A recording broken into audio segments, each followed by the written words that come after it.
What's up, guys? Welcome back to the Uncensored Critic Podcast. Thank you so much for tuning in once again. I really, really appreciate it. And welcome to a very special episode for me to welcome along one of the pioneers in motivational speaking on social media at the moment, and that is Mr. Scott Tatum, or some of you may know him as Friendly Reminder at You Can Outdoors on Instagram. Scott is a pioneer of current social media motivational speaking. He's dropping short and sweet advice, which goes one hell of a long way. To list all the quotes that have helped me and many other people across this past year, I wouldn't have nearly enough time to talk about it or even tell every single one, because it's just fantastic at what he does. And for anyone who wants to get Scott's words of wisdom down on paper, don't worry, he has a book coming out later this year called Friendly Reminders, Lessons from a Self-Care Savage, which will be released on the 12th of September of this year. And the bio, which I find very, very great, is saying, life is tough, but Friendly Reminders is here with smart dad advice to help you tackle challenges and live a better life. And I think a very good quote of Scott's to kick things off today, which is this one, and I quote, "Sometimes the secret to having it all is knowing that you already do." And that is, I think, is a fantastic place to start. But before all that, Scott, how are you, sir? I'm great, Oliver. Thanks for having me here. And gosh, that was a great introduction. Thank you. Oh, no, thank you. The pleasure's all mine, mate. Honestly, it's so good. It's so good to have you on. So the first question I have for you today, Scott, is what's your journey? Like what's the journey you've been on to become the sort of the social media motivational guru that we know today? Well, I don't know about guru and things like that, but so for me, social media and everything is a big part of my therapy, Mm-hmm. has been for years now. But when I first got on it, it was not about that. It was it was at the encouragement of my kids, just to kind of follow family, do things like that. But you know, it, everything around Friendly Reminders was created from my journey, which you just spoke about, not so much through social media, but through my life. Mm-hmm. So, it's I come from a lot of dysfunction and a lot of some abusive situations when I was younger. Mm-hmm. Developed a lot of survival skills when I was younger, and then grew up and tried to move into adulthood and bring all those survival skills with me. And those can serve you well at the time you develop them to, stay alive or stay out of the way.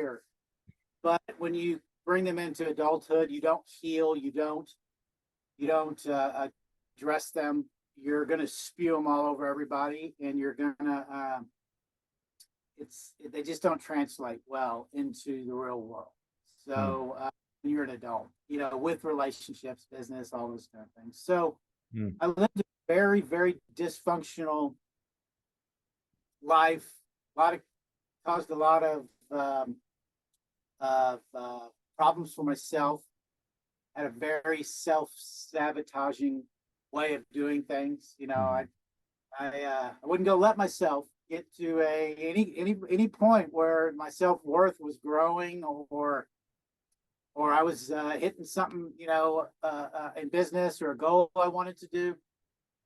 I was very good at just cutting those legs right out from underneath me when those things happened. So it's just because I didn't have any. Again, I had no self-worth. I had no value. I was a mess, and so most things just didn't work out for me as I certainly wanted them to, but I just wasn't addressing what I needed to.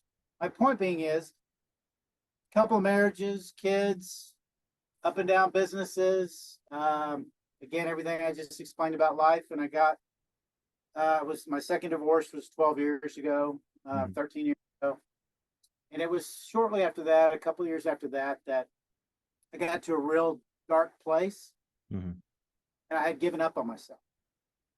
So when I explain giving up on myself, it's not about going to find a mountain to jump off of. It's it was going forward. It was, I was exhausted. Just just didn't want to deal with this anymore. I just felt like I couldn't make it happen. I felt just so I just said, you know what, I'm gonna get up and do whatever it is I do during the day, whatever work I'm doing or whatever, and then I'm gonna go home, Mm. go to bed, wake up the next morning, and just wait till I die. Just on like that. So that's where my head was at.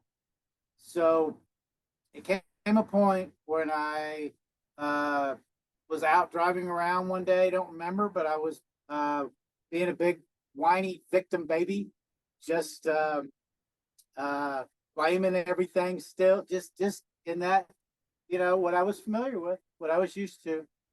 Anyways, I came to a trail. So again, I do believe that things can happen for a reason, just depending on where you're putting yourself. But anyways, I found the trail. Wasn't looking for it. I guess maybe it found me. I just parked out by this lake, saw a trailhead. Like, you know what? I just go see what's up. So I started walking, and something clicked. Don't really know exactly what it was. I don't know, but something happened to where everything just kind of calmed down. Only thing I could hear were trees, leaves, water, myself walking. All the noise of the world was shut off, and I could just hear myself. And so everything was coming out, and it was not very pleasant at all. It's not fun. Something I knew I needed to go through this process. So I walked. I don't really remember how long. I know it got dark, and I know I was a ways away and needed to turn around and go back. But my point is, something just clicked, and then I never stopped, and it just brought me to where basically I am today. Social media has just ended up being a big part of it, and as I tell people, what you're seeing now is still me, just still growing. I'm putting that I'm doing is this. I'm doing the work every day. It's very important to me. It's brought me to where I am, and I know that you ask about social media and what brought to that point, but I think the history of that coming up to this point is very important to. Again, social media just became something. I used to put memes up, take pictures of myself when I was out doing whatever, and then whatever I had read, whatever I was working on, whatever was important to me, a quote or whatever, I would put up on the picture, And then it just turned into video as things came around with TikTok, and I just started playing around with things.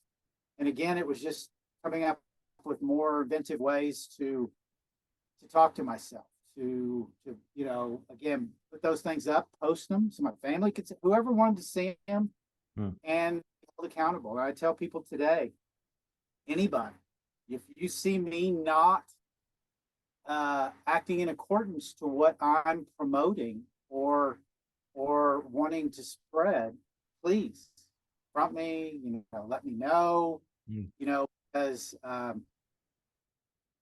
it's real important that I'm clean, and it's so much more important now that so many people are listening. The first thing you look at, don't look at the video. Go and look at the comments. I mean, the one I put up today, yesterday. Are you?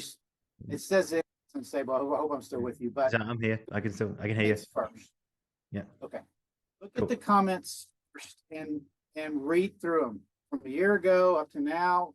I'm not saying go through all of them. Just saying pick one out, and you will understand why now it's not just about me. It's about everybody else. It's about, you saved my life. You've got me out of a toxic relationship. Just your support. I had a lady the other day. I save all these things. And I had a lady the other day on TikTok. She sent me a thing. She said, "Your friendly reminders have got me through cancer for the last 6 months." Wow. So that's where the value is. I'm not here to entertain. I don't want to entertain. I understand now the social media game. So I'm working to learn to be better at communicating. And if I've got to get out in the woods on a trail and I got to dance around and make some trending video so my message will spread further, then that's what I'm going to do. And how important this is to me, the book, everything is just my focus. This is my job. I'm obsessed with it. I can't do without it. It keeps me clean. It's therapy. And just the fact that it seems to be helping so many people. I get that back. You're gonna be damned trying to take this away. I don't want to take it away from you, man. I don't think anyone's. I know you don't. Well, there's some people out there that they don't like to see anybody get attention, and there's a lot of hackers out there, a lot of stuff, and it's really important that I safe and keep the community safe. Yeah, I suppose with social media, it's you represent the good side, but there's also a bad side to it as well. And a lot of what you talk about in your friendly reminders is how to not absorb negativity and basically stay clear of it and be thankful for all the positive stuff you've got in your life. So if you come across something, if you read a comment on social media which is not particularly which is hate, or it's a troll or something like that, what would you say was a good way of not absorbing that negativity and sort of like look at it for like it's not how to not absorb the negativity and just think that person's stupid opinion is not important and you just carry on being positive? Yeah, it is. It's tough. Years ago, I'd have been that guy that I'd battle somebody 48 or 72 hours over some stupid comment. It is really, it is difficult. People need to understand that, first of all, I encourage people that if they cannot turn it off, block somebody, not let that be absorbed. Look, it's going to affect you. It gets me all the time. It's like, what? I may go back to it or whatever and try to see did I just read it wrong or am I seeing it wrong, which is a lot of times the case too. But if you cannot accept criticism and not absorb it and not let it affect you, get off social media. Because that's what these people want. These people are damaged. These people are hurt. These people, for them to be able to just sit on their laptop all day or whatever it is they're doing and look for opportunities to criticize someone else, the payoff for them is your reaction. And I even come down on big creators. I don't care who they are. I don't care who it is that is on social media and that's spreading positivity and all that. I support them and I'm whatever. But I'm also going to say, look, there's a lot of people that will make videos as entertainment from a comment that they get that's negative. And that is the worst thing to do. You just as a big creator, just put that person on display. I mean, you just made their life by, no matter how hard you go at how horrible this is that they said this to you or whatever. That's exactly what they want. That's why they're gray faced. That's why you don't see their profiles. There's no picture. There's no post. There's, most of those, that's where they come from. And so that's the payoff for them. But if you can't deal with it, get off, because it's not going to help you and you're just contributing to the problem. The other thing is anything that comes into my brain these days that's has the potential of bringing me down or affecting me, I stay in a grateful state of mind. I'm grateful for my kids, and their health, and ability to be able to do some things I'm doing, to be able to touch people's lives. I'm just constantly grateful. And that's people ask me, where do you start with things? How do I don't know where to start. How do I begin with any of recovery or gaining self-worth or doing anything? Well, you got to get into the now. You got to stay right here, because the reason you're struggling is because you're in the past still. You're mulling around and all that crap. And you're here then with that. You're thinking of things that are going to happen in the future that haven't even happened. And they're probably thinking. But you're stressing out, worried about them and all that because you're worried about all this and you're not right here. Stop. Come right here. And now, right? What do you have? What do you appreciate?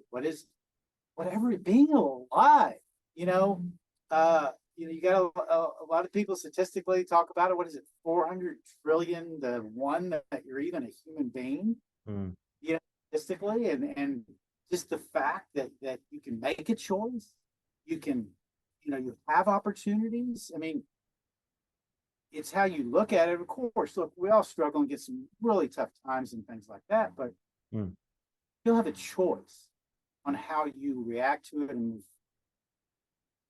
It's being grateful just takes a lot of that away, strips a lot of it away, so you then can do what I just said, move forward, make better decisions, look at things differently, be positive. So always start with being grateful. And again, social media is tough. Look, think it's tough. I mean, you're on social media. Social media will beat you up. What it is you're trying to do, because now you're controlled by Instagram, by TikTok. Now you're controlled by these algorithms or whatever are out there that everybody's trying to chase and all that, and it becomes everything about you. So again, if you're not tough or you're not willing to go through and get tough and make changes and gain your self-worth and be better for yourself so you can be better for others, get off social media. Because it's not going to help you if you can't take a punch. You have to take Exactly. And I think, as you mentioned there, that there's these algorithms on social media that I think distort our reality, and that it's almost like a checklist in a way of what you need to be like accepted in society sometimes. And I've definitely fallen victim to this and thinking, oh God, I'm not ticking all the right boxes, or I'm not going to be accepted by everyone.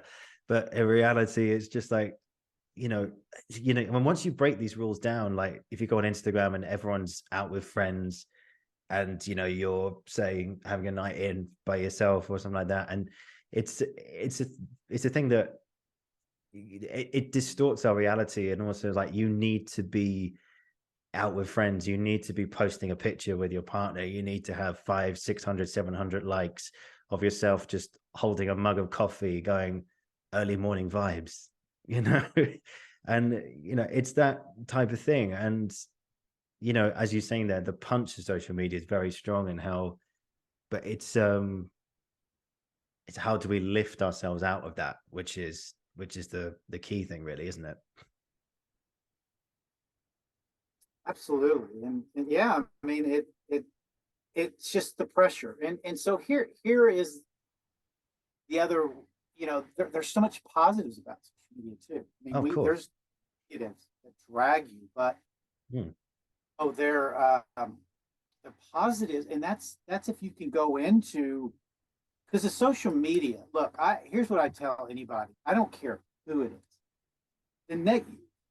The next level for your self-care, you're healing, you've given, you start seeing things differently, you do all these things so you're better. Well, the next level is now share your story. You don't have to do it like I do, but you can share things that work, techniques, things like, again, you don't have to bury your ass. You don't have to tell all the little bloody details. Mm. But that is such a positive motivator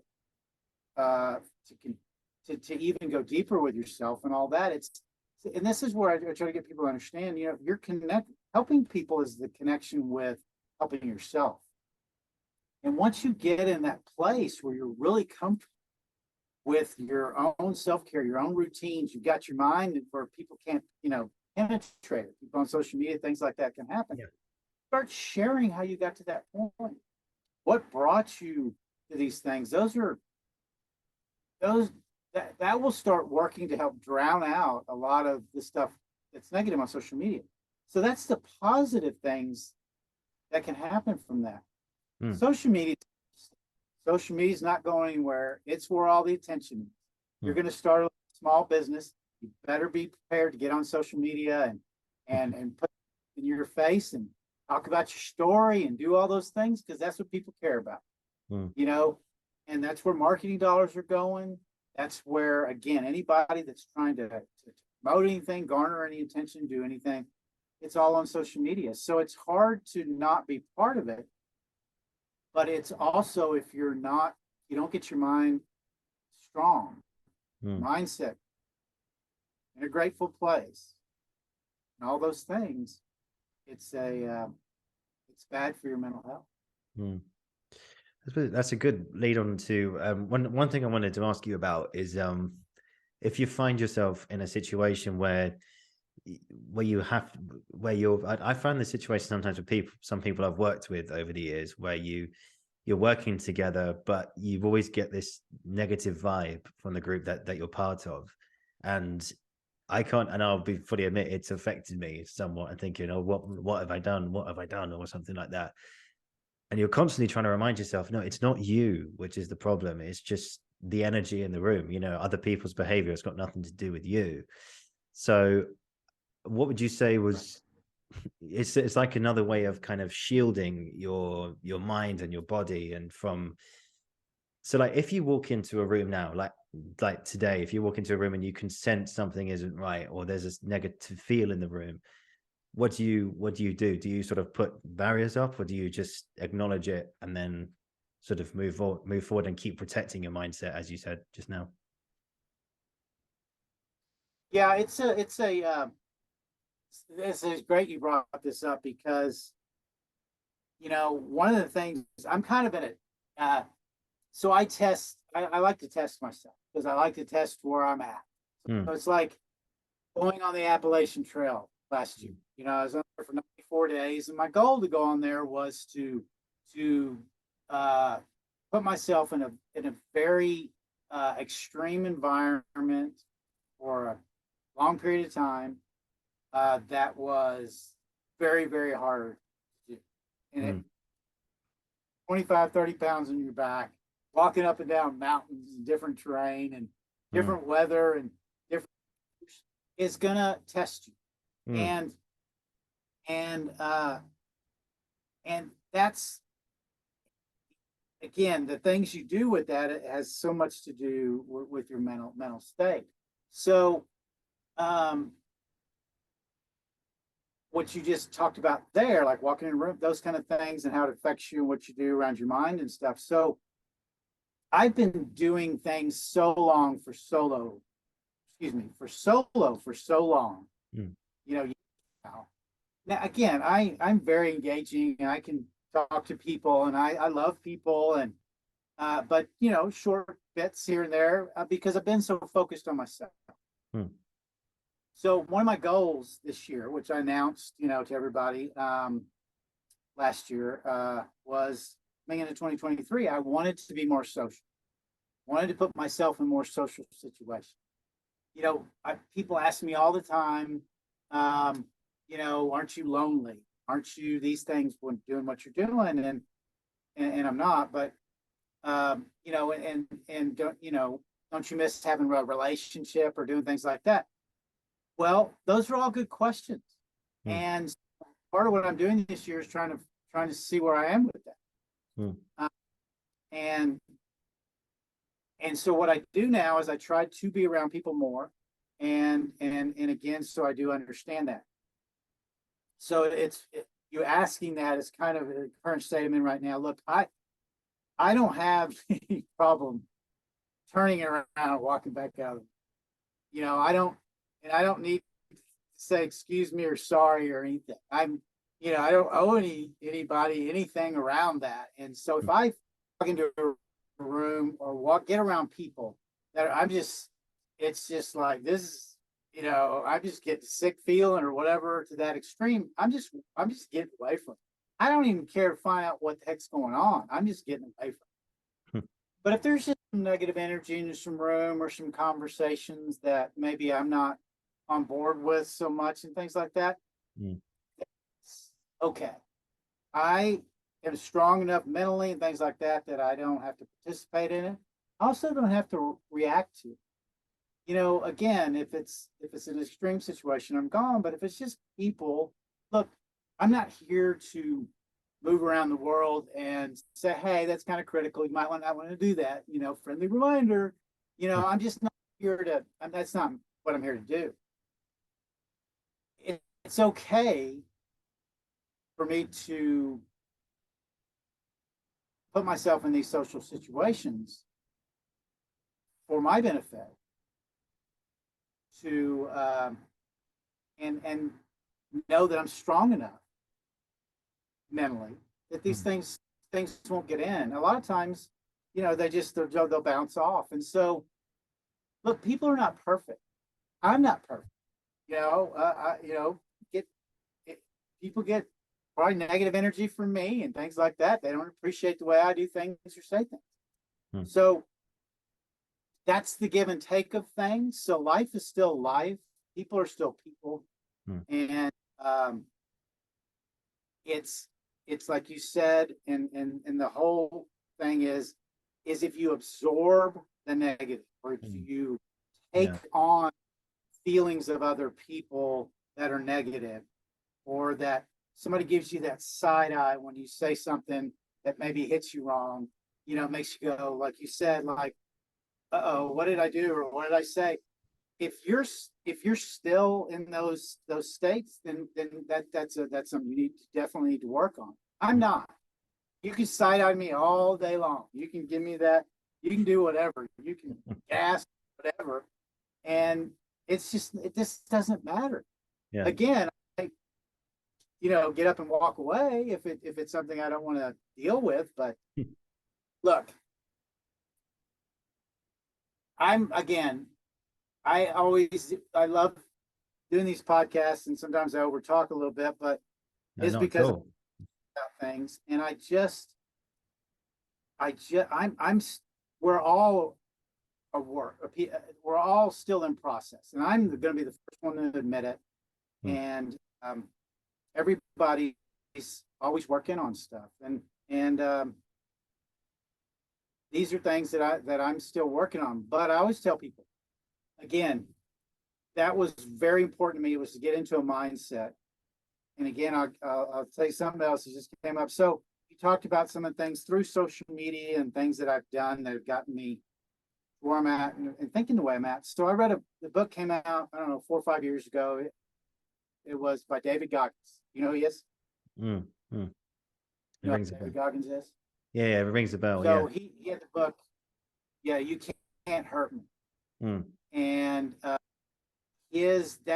was a big leap for me after reading that book. First of all, I resonated a lot from his childhood. The beginning of the book, there was a lot of, it was same but different. And just his mindset, and just that really attracted me. That was something that really shot things up a level for me, and doing the work I was doing and getting into the place I was getting to. And that was a real, again, jumping point. And that came through, that's just something that was, part of social media. And he's somebody I follow, and continues to give me a lot of positives around that. But yeah, not sure why I jumped off of that, but hopefully you got something out of it. No, absolutely. Don't doubt it. Absolutely, I did. Yeah, that's a very good. I think in one of your videos, I said this quote: um, "Stop adapting to the energy around you. Start influencing the energy that's around you." And I think that's brilliant. You talked about. I listened to your other podcast appearance with Cheyenne Wolf. Sorry if you're listening. If I pronounced that Yes. wrong. You said that you talked about people existing in a place of static, and sort of not being able to. It's quite a difficult thing to shake off. And how did you describe that static state, and how do people shake it off? Yeah, it's you know, that's a tough place to be in. Yeah. It's a really tough place to be have no movement, Mm, to not be doing things to promote your well-being, to just letting things happen mm, and letting, you know, a lot of that is just, continuing to stay in a state of blame and victim and, things like that. And you're just, it's just, there's just nothing happening. mm, It's horrible. It's a horrible existence. You know, everything stems for me is from the outdoors mm, and movement and hiking and just, you know, and it clears everything away. And that's where you can kind of get an idea of how deep you are, how far you are, what is important. mm, And then you can start doing things to find out what that is. I always talk about people like I always have a journal. mm, And when you start getting into or you're feeling stuck or there's something you need to do or you're not making a decision to make some movement or doing whatever, yeah. it's extremely important to bring you out of a a paralyzed state. Mm, Start writing those things down. Why do I feel like that? What's going on? Who did I talk to? What did I just eat? What's the weather doing? All these things. And when you do that, it's part of cognitive behavioral therapy. It's when you do that, you start finding patterns. mm, It could be a couple of weeks until you start identifying some things. It could take a couple of months. But the point is, if you take the action, take the activity to do something that is going to then lead to feeling better, that's the only way you can move past just just you know, just existing. You mm, know, it's just the only way. And the great thing about identifying and taking those actions, once you identify something, now you know what it is, where it came from. mm, You can't fix something or you can't work on something if you don't know where it is, where it came from. So if you identify something, well, gosh, every time I talk to my mom, you know, it's just an hour later and I just, want to, hang myself, so to speak. Maybe that was too much words, but, I just want to, just get depressed, anxious, start feeling bad about myself. mm, Well, you may need to jump back a little bit and get a better understanding of what's going on with that. You're not, but you wouldn't have known to do that if you didn't identify that mm, as being part of what is affecting you now. So that's the mm, thing with cognitive behavioral therapy. Let's figure out what's going on now. We need to jump back here, work on something a little bit. We're not going to waller back around there again, stir a bunch of stuff up. We're just going to go, okay, yeah, I get it. And we're going to come back here and we're going to have understood that, whatever, check it off the list. Let's move forward. So every time we talk to mom, we're either prepared for that. We know that your mind is now in a place where you're not going to let it affect you. No, it's past stuff. Now you're in the future. So again, it's activity, it's finding the things that work for you, it's the techniques, it's all of these things that that bring you out of static and just no movement, paralyzed, states. Hopefully, that answers. Absolutely. Absolutely, it does. It's always interesting about that. As they say, like there's that ancient old quote, like the night is always the darkest before the dawn and stuff. It might be a Game of Thrones thing, so I'm not quite that philosophical, but but it's great. And so just on the yeah, thank you for that. That was lovely. So what you'd spoken a lot about nature and stuff, and just on the flip side, you talked about static there, but on the other side of things, it says you get a lot of joy out of nature in a way. And of course, all your videos on social media come from your hikes and for your walks outside.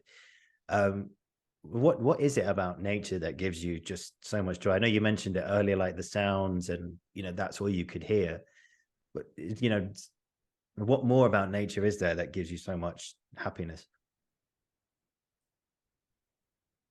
There's a connection there. When you get out, you spend.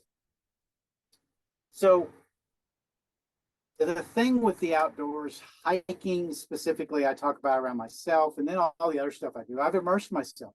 I basically 90% of the time live in the outdoors, so to speak. I'm in my camper, my truck, I'm on national forest land, all of what I'm doing, because I have to. It is where I heal my mind, body, and my soul. It is where I find peace and happiness, because I don't have all of that stuff coming at me all the time.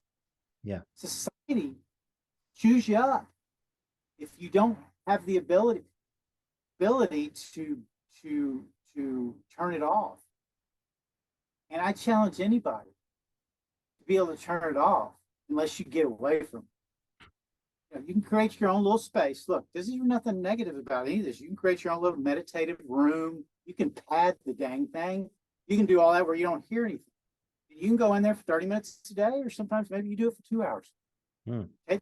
That's amazing. If you can get in that meditative state pretty quick, and you can spend that 2 hours, an hour and 45 minutes, doing work in your head or pulling things out or understanding, that's wonderful. Most people can't do that. That's a monk thing. That's a thing you've got to really be trained in to be able to do that. So the benefits of the outdoors and what I find, what makes me so happy about them now, is I know when I'm in it, that I don't have to worry about it. Yeah. All my senses are heightened. Talk about realizing how all these senses that have been deadened by the things we eat, by the things we listen to, by it's just all dead. Our bodies, everything that's connected, everything is just getting deadened. It's just getting rubbed down to where there's no more, feeling to it. And the outdoors can bring that back. It can rejuvenate that. I know for a fact. Yeah, it can. I'm better than I ever was. The things I do feel are very, very clear. I'm more creative. I mean, everything about the outdoors, everything you read is going to lead to a lot of things that I'm saying about spending time in the outdoors, but it's not just an hour a day. You've got to design something around your life. If you really want to get to a place where I feel everybody needs to, and that's why I promote public lands. I promote all these things. They don't cost money. These are things that belong to us, and y'all. I'm sure y'all have public lands there too. I'm not sure. I've done a lot of. Oh yeah. UK, but they're again, putting yourself in it, going slow, building up to where you spend some of your time, of your life, break it down into a week or monthly or whatever, where you spend an extensive period of time in the outdoors by yourself. And it may take some time to get comfortable with that. Public Mm, lands are great for that. State parks or wherever you guys have that are sponsored, where there's lights and it's camping by a lake, but you still got a little light and some bathrooms over there. There's plenty of places to start moving into a place where you can get a little bit more remote mm, and time. And when I talk about that, the optimal period of time, if I had to write a pamphlet on it, would be 3 days, at least monthly, to take that time for yourself and go where you're not just going to be in a place where it's just you. mm, And 3 days is an optimal period of time to let things finally come out, start feeling, doing what you do, however it is you do it, whether you're journaling, writing, meditating, walking, whatever it is that brings you closer to being better for yourself, being clear, being more creative, being kinder, being all those things is you're not going to be able to go out in the outdoors and stay angry. You can go try to beat up all the trees you want, but you're just going to end up with broken hands. You know, there's no judgment in the, and you can't hurt it. I mean, of course you set it on fire, but I think everybody gets what I'm saying. You're not going to be able to take a negative experience from that.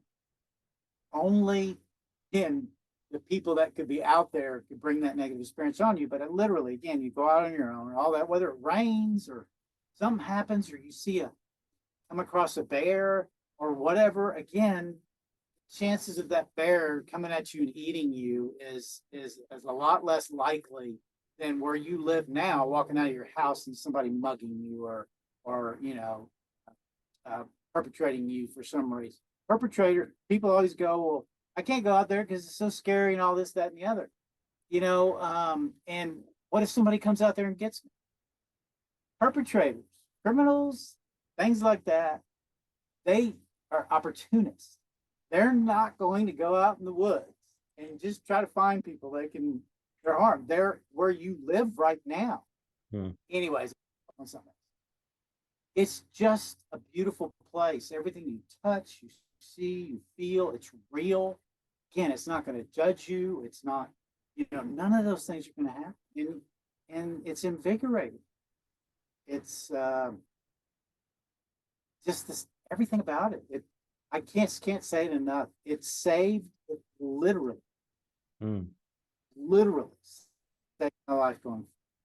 It's what all this stuff to happen. It's what allowed me to get where I've gotten with my mental health. Yeah. Anyways. It's like because I did the same thing. I love to walk, and like yourself, I like going for hikes and just to be with nature. It's like I think you called it like your, so correct me if I'm wrong, but you called it like your therapy in a way. And Yeah, absolutely. yeah, and it's mine as well. I love going on long walks and just to clear my head, really. I think for me personally, it's just if I've been in like a rehearsal room all day, or I've just been like doing loads of writing, I'll just be like, right, I just need some air. I just need time just to like declutter, and like silence all that, I can't think what's the right word for it. It's just the hustle and bustle of everything in your head, and you have to go, right, let's just turn the take the key out the ignition and just relax a little more, and then everything's going to be fine. I'm just thinking about how I think that's a good lead into. I just got a question written down here, which is it's like, how think with yourself it's like nature in a way, but like how can one, or indeed anyone, find freedom from adversity? And I know it's like it's different from person to person, but it's also like in tune with, if someone's doing work on themselves and they come across a particularly quite a memory which is very, very triggering to them, what would be your advice on breaking it down and then eventually just going right through it and coming out the other end? Yeah, that's a good one too, and I love to talk about this too. So, Yeah. Therapists in life coaches and things like that are, they're such a benefit for them. I love them. You know, I have a heavy psychology background. I was an administrator for an adolescent residential treatment center for years. My mom was a therapist. I've just, it's, I have way more information than I need in my brain, but I do come down on therapists and I come down on life coaches because a lot of what they're doing is like anything else. They're trying to make money. They're trying to get clients in their system. Problem is, there's a lot of times there's no exit plan to release somebody from the system with all the tools that they need and confidence and everything to self-therapize themselves going forward. Still have a lot to learn, things like that. And what I mean by that is when you're having some issues and some things like that, and it's Christmas morning and your wife just walked out, or spouse, partner, whatever it is, and you're distraught. Well, your therapist isn't going to be there. Your life coach is not going to be there. They're having Christmas morning, you know, or what it is they're doing, whatever holiday or vacation or whatever. And if you can't deal with things yourself, you're not mentally strong enough to handle those things because you've become reliant on other people. Yeah. It makes me mad that even was able to happen. But that's a big problem. So now to get to your question, because cognitive behavioral therapy is another one of those things that came into my life. I knew about it, but I did a lot more research on it when I was looking into it because it works with a lot of PTSD, you know, therapy, a lot with soldiers, things like that. And again, I talked a little bit about, you know, the cognitive behavioral therapy and journaling and jumping back and working on this and coming back here so you can move forward, you know, solving what's happening now, not dredging things up. But part of cognitive behavioral therapy, the first thing I ever learned, and I use it 400 to 500 times a day. I've probably used it 50 times since I've been on here, is thought pattern interruption. And what that is so my biggest struggles when I first started with things is I've always struggled with my anxiety. So my demons reorganize and reposition themselves when I'm asleep. They always have. So they're behind everywhere, all those little spaces in my brain. They're just waiting for me to wake up. And here to this day. And it was such a struggle. I would let things set in. I would, you know, absorb them like we were talking about earlier, and it just would ruin my day, or decisions I made were affected by that, all that. And then through the day, again, it's just they're pounding. So until I found thought pattern interruption that I really understood. Again, I'm shortening this, connected and understood that you have, soon as a thought comes into your head, this takes a lot of work. There is a lot of, again, it's like everything, and nothing is easy that's going to be a benefit. It's not. And so you got to do the work to get there. And being disciplined, where whenever there's a negative thought that comes in my head, I don't care how little it is, or how big it is, I'm going to attack it with as many positives that I can come up with. I don't care if it's the same one.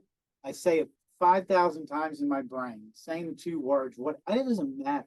But I'm going to pound back on that negative thought or that demon till it's gone.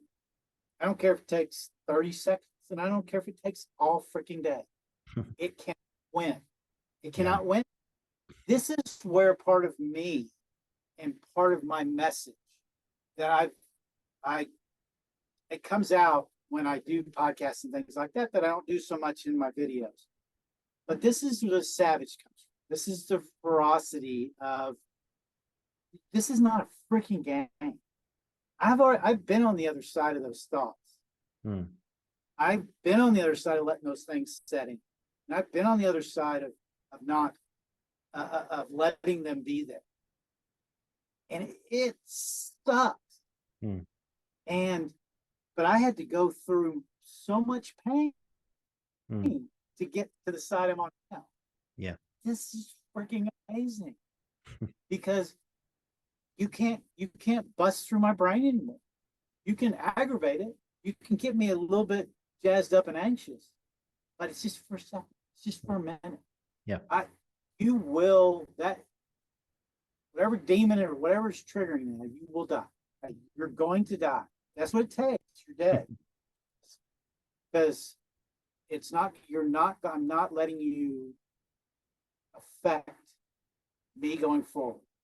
And this is a big part too. I don't move on with my dead until I've gone through my progressions. There's non-negotiables, things that I do when I get up, things that I absorb, things that I read, some physical, just the things that I have that I do, no matter what's going on anywhere, weathers, whatever the deal is. And because if I don't, then I can't be the best I can be for myself throughout the day, much less anybody. Yeah. So it's cognitive behavioral therapy. Again, research it. It's called thought pattern interruption. And just to shorten it up, short and sweet right now, tell anybody that could be listening or whatever, is some negative comes in your mind, you look in the mirror and you're just doing that. Oh no, look at my hair growing out of my ear. Trust me, I got hair growing out of my ear as an old guy. But again, you're letting, it's like, hey, big deal. I mean, it's thought gone. Mm. These are little things, so think about a big thing. Something you look in the mirror. Look, I looked in the mirror. My diffuser for when I was a kid was my dad. Well, this is my dad. I look like my dad. So when I look in the mirror every single day, I was like, there's my dad. It's just my dad, just right there all the time. Now it's different. Now I see it. And I see my dad, and all the negative is given and washed away. And now I see the things that I buried. Any of the good things. I forgot all about this. This is the payoff. If you'll do the work and you'll go through these processes, heal and forgive. Yeah. You see it differently. I've done many friendly reminders around, once you heal, you start telling that story different. Yeah. I forgot my dad took me fishing. And, my dad was not a loving man or, saying, things like that. But, I forgot there was that time we were sitting somewhere and he kind of nudged me or, that gave me a good feeling. And he just, this is the healing, forgiving. He just couldn't take it much further. I know I got off of it again, but it's trying to drive home that point. Yeah. Got to do work. It's so much bigger than that thought. That thought that you're letting creep in and just drive your life and your world's decisions every single day, year after year after year after year after year. And if it's just going to keep compounding, and you got to do the work. Yeah. Everybody just has to, if you want to feel better, do the work. It's like you said, pain and things like that. Look, you can't feel better if you don't feel it. Just can't. It's going to be hard. It's like working out. If you want to simplify things, it's like trying to eat different. Body's going to resist. All these things are going to happen. Working out, going to get sore. It's going to, those things are going to hurt at the beginning. But it's tough. Toughen up, and I'm sorry, I'm going to say one last thing. No, go ahead. Everybody stop whining and being a victim. Yeah. I look, I get it. I did it for years. I did it for decades. Nobody's got Me anything too. on me. Me too. Yeah. And victim longer than anybody. Mm. So No, that's amazing, man. There's no, I've done the same thing. One thing I've learned over the last couple of years is don't play the victim, because it just doesn't help anything at all. And it's almost like, poor me. And it's like, well, it's like you're taking away the opportunity to actually work on yourself, and you're using your energy to actually fuel the negative side, which you're trying to get rid of as well. And I admit I've done that many times in the past. Am I proud of it? No. But it's all part of it. And I think you're absolutely right. You have to, I've had to let myself really go through, really like face my demons, and just, it's hurt. It's hurt sometimes to look at things and really break those patterns. But at the end of the day, as you say, it's worth it, all of it. And I think even today you released on your Instagram page, I think you mentioned it just now, the feeling of the payoff, the feeling of the importance of going through all that and then coming out the other end.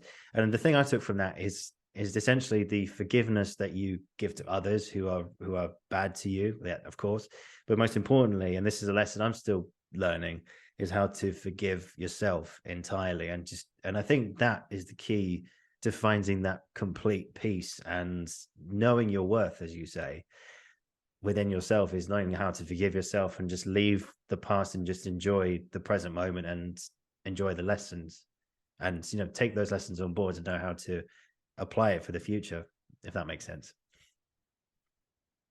absolutely, Oliver. If you forgive yourself, I always say this. You forgive yourself first, Hmm. and you really do the work to forgive yourself. Hmm. It clears the deck, it clears the field, and it gets easier for you to forgive up. Massively. And yeah, it's a big piece. Yeah, I think there's but also just preparing for today, there's a good quote here from Joe Rogan, who as you know, does all these podcasts and stuff. And he I said, love Joe Rogan. He's amazing. yeah, he's fantastic. And he got this quote here. It's a little bit long, so just bear with me. He says, you need a weight to carry. You need adversity. We need difficulty. If you don't have any of this, you don't get your character tested. You don't advance in your own perception of who you are and how you engage with the other people around you. And that ties into something, I think, another one of your friendly reminders, which said, the universe isn't testing you. It's giving you an opportunity to practice who you say you are. And I think that's great. Yeah, and I use it all the time. I tell people, some direct messages I responded to this morning about people. I had a guy yesterday comment on something, and I try to engage as much as I can. But he was saying, I wish I could go hiking or do some of those things, but I just feel like it would be better if I could do it with my ex. So I just wrote it back in the comments, and I just said to him, I said, so why are you not with your ex? So he didn't respond back in the comments, but he DM'd. Mm-hmm. He said, just to answer your question, which I understand. I mean, those people are not ready sometimes to reveal things. And but he said, started saying, well, I think she thinks she's better than me, and I think these things and like that. So he's still stuck, still static. He's still just staying right here and blaming. He's just being a victim. Poor me. He's not saying it that way, but he's exhibiting.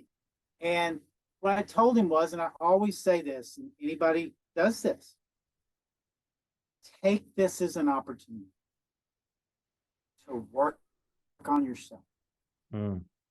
First question to ask yourself is, why would you want anybody that doesn't want you? Why do you care? why are you going to not do what you want to do to make you happy, to feel better, to be healthy? Mm. Why? Why? If they don't want to be with you, they're not part of your life anymore. Mm. So I say those things is not to be challenge. It's the challenge. It is to be challenging, not in the challenging negative way. The challenging of you're looking at this different. You Mm. can't control anybody, but you can control yourself. Mm. You can make decisions yourself. And again, it's just like you said. Yeah, that Rogan quote. I love that. And it's you have to, even when you get healthier, even when you get better. It's like you talked about again, the outdoors and being out here. Well, part of that resonates around this. Like I said, going out on the Appalachian Trail, you Mm. know, why, why would I want to go? Why would anybody want to hike 1,400 miles, up and down? Why would anybody want to do that? Because I want to see where I'm at. I want to push myself. I want to test myself. What do I need to work on? It's going to bring everything up when you Mm. put yourself in those adversity, challenging situations. Mm. Brings all that, whatever's going on with you up. It's gonna see when it really gets tough. You really, have challenged yourself to finish that last mile, and your mind's working you hard. That it's okay. You can quit, or you can't do it anyways. Whatever's coming at you, Yeah. you're learning and you're working that muscle to turn that off, strengthen that mind, that mindset, and don't let it in, and complete your task. That makes you better, makes you feel better. Exactly. Exactly. I think it's more importantly, I think every individual is responsible for like their own happiness in a way. And at the same time, everyone's responsible for their own demons as well. And I think, I'm not speaking for all humanity. Of course, I'm just speaking of the experiences I've had, but you know, yeah, it's tough. But once you really put yourself in that position to accept where you've been and to know that you can move on from this. I think that's a good way of saying it as well. You can move on. It's possible. And all this stuff you're feeling, you can let it go and you can move forward with this. I speak like someone who knows how to do it. Believe you me, I'm still learning. But yeah, just find that there's always a way through even the toughest moments. And I wrote something down here and I can't find it. It's just disappeared. Uh I do that all the time. oh yeah. Um yeah, actually, yeah, I want just a couple more things for you, Scott, just before we finish. Sure. So just out of curiosity, if you've ever had this experience of if someone lashes out at you like verbally and they just and it's a shock, and I've had this experience where someone's lashed out at me and it's almost like that negativity kind of sticks to you like glue or something like that. Obviously you wash it off, of course, but it's one of those feelings where you kind of go not so much into static, but it's that moment of like what's just happened where you can't really move. And what advice do you have for anyone who has had that happen to them, like getting out of that feeling of being lashed out on, if that makes sense? Yeah, you have to remember that whoever's lashing out on you in that way has been triggered somehow. Yeah. Some things happen, whether it's been the interaction with you or whatever it could be, but them handling that way by lashing out at you versus maybe to you to talk to you or handle it in a different way or just to tell you how they're feeling, even if there's some strong emotion behind it, but to lash out, maybe blame, call you names, do those kind of things. Mm. That's that's you got to remember that's them. Doesn't mean you're still not part of it. Mm. The way they're doing it is they're just trying to hurt you. They're hurt. So typically when somebody lashes out and those things are happening, it's to hurt that other person.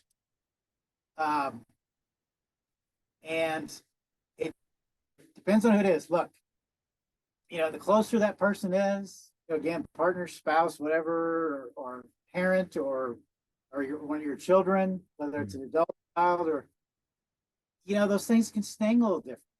Mm. And,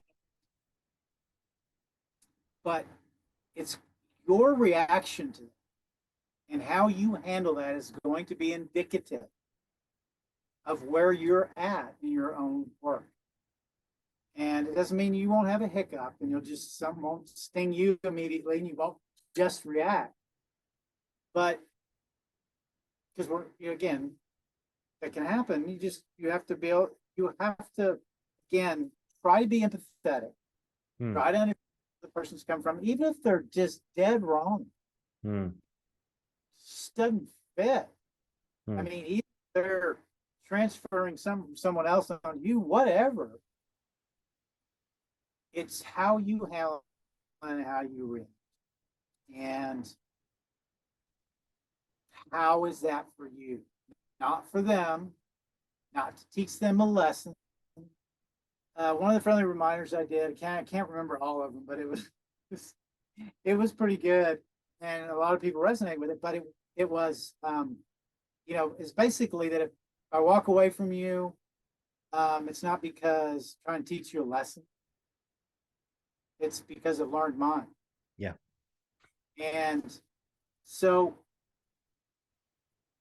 if that ever happens, just try the best you can to put yourself in their position a little bit, just analyze it a little bit, try not to knee jerk, understand they're hurting, something's going on. Is it a relationship you value? Then you're going to treat it in a way that you leave an opening for it down the road. But I do say don't stay in anything, but just don't react. Protect your peace.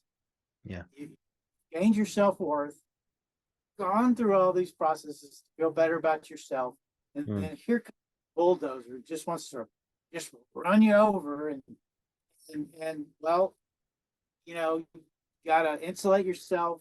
You gotta go into that protection of your peace mode. Yeah. And that will help you move forward the best way for yourself, which is probably going to be the best way. Absolutely. Fantastic.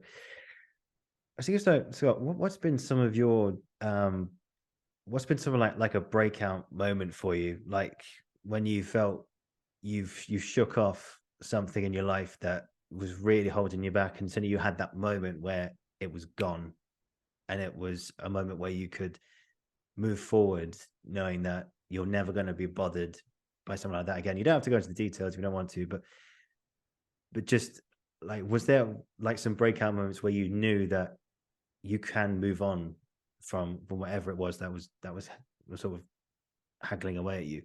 Yeah, most things are going to be stemmed from my dad, but of things that were tough. But it's like kind of like what we talked about earlier. It was when I got into a place where I forgave myself.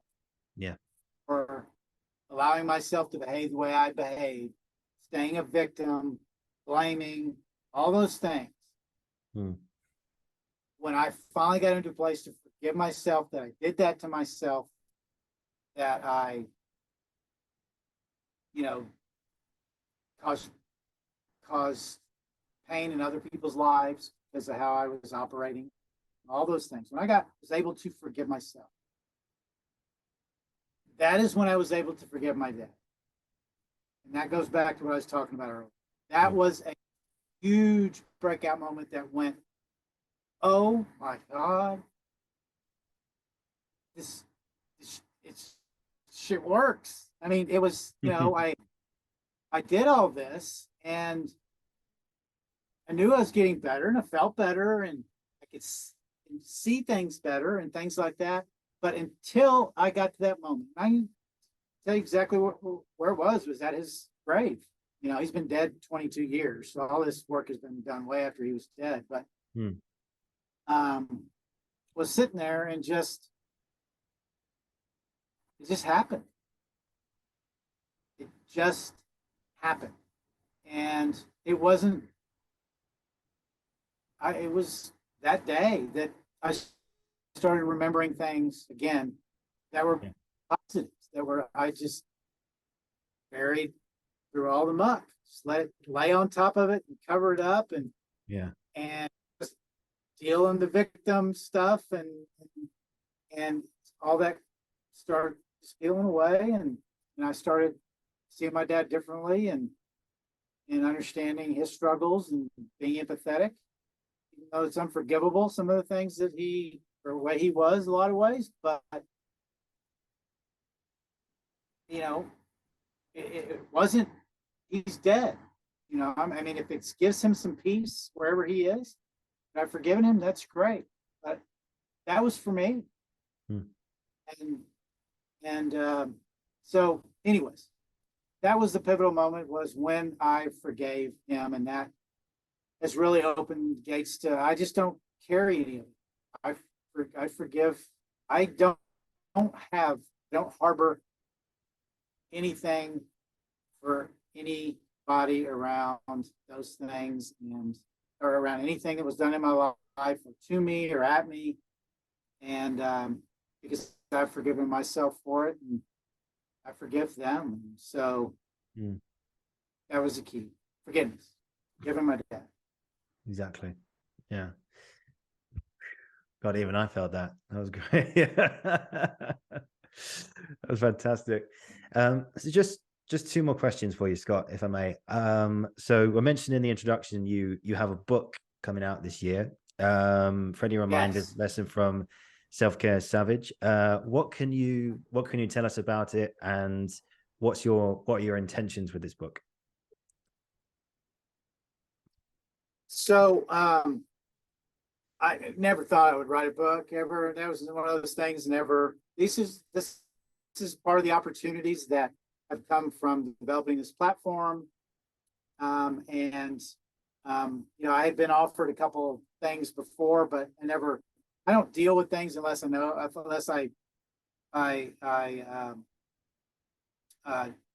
really believe in the people and resonate with people. And anybody that comes at me with any kind of a business deal or opportunity, and it's just about dollar and putting the mechanics together and then doing whatever, I'm just not interested. So a couple of times it happened before, that was what I was dealing with, and I never thought about it, wasn't ready, and they certainly weren't convincing. And then this lady who'd been a follower of the platform, and she loved Friendly Reminders. She's a publisher, and she reached out, and this was actually at a time when my platform was still infancy growing. I mean, I was under 100,000 people, and Yeah. I was, but she really believed in the Friendly Reminders and thought they would really resonate with the rest of the world. Now she will tell me today that she saw the emergingness of this, and but I never did, until things really grew. But so it means everything. In fact, starting in a couple of weeks, it's going to be my main focus for the next 6 months is to promote this. And it's not a long book. It's 192 pages. It's not a story about my life. It's not anything like that. It is just like you read in the intro. It's Friendly Reminders, and what they do is I just tell a little bit more story about a lot. I tell there's the chapters in it. I give some history of me a little bit, and the theme of that. And then there's 100, I don't know, 179 or 84. I have to do the math again. Friendly reminder. And I, about a third of those I go into in depth on a little bit, and it's kind of what it meant to me, and then trying to break it down a little bit more so people understand it, so hopefully they can get more out of it. So it's I think something is going to be very gifting, a gift type book to people that are struggling, and it's a something you can always pick up and pull that chapter up if you're struggling with something around your piece, or you're knowing your worth, or if you're able to maybe flip through and read some of those, they're right there. So but again, I'm dyslexic and I'm ADD, you might tell a little bit. The ADHD, the H I've lost a little bit, but so writing this was painful as well. And I don't mean painful, really hard. And I really have respect for people trying to get in any kind of creative mode like that to try to turn it on and off. Mm. And I'm not sure if I'm answering your question, but it means a lot to me. And again, I'm going to promote the heck out of it. I believe it's going to be very helpful, and that's the whole purpose behind it, is to bring some value. I tell everybody I don't do anything with my platform unless I really feel strongly value and strongly that it's going to be of value to the community. The community is why this book is coming too. So, I can do this without a lot of the inspiration from other people. I would be much healthier in my life and my state, but I get way more out of this life now, this world, from everybody that's in it than I get. Amazing. Oh, that question.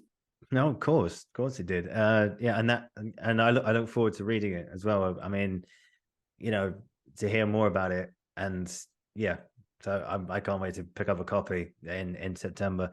So that's out on September the 12th, and of course, I'm sure we'll hear more about where you can get it. I think it's out on the 12th in America, and I think over here in the UK it's out on the 14th, but that could change. That's what I read, but 12th of September for release there.